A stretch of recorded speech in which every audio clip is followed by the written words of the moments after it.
Do you today want to honour Jesus? Is the Spirit of God, God's Holy Spirit, changing you, making you different? People recognising it?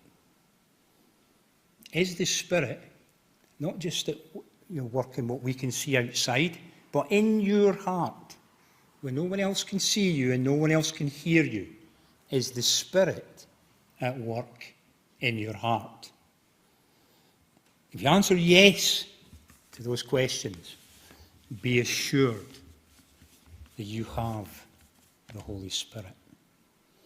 If not, listen to the Spirit. Listen. That might be through God's Word today. That might be with the conversations you have after this service. Listen. Perhaps the Spirit wants to speak to you today.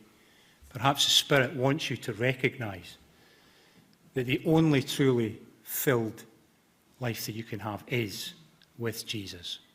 And to do that, you have to recognise that God loved you and sent his Son to die on the cross for you.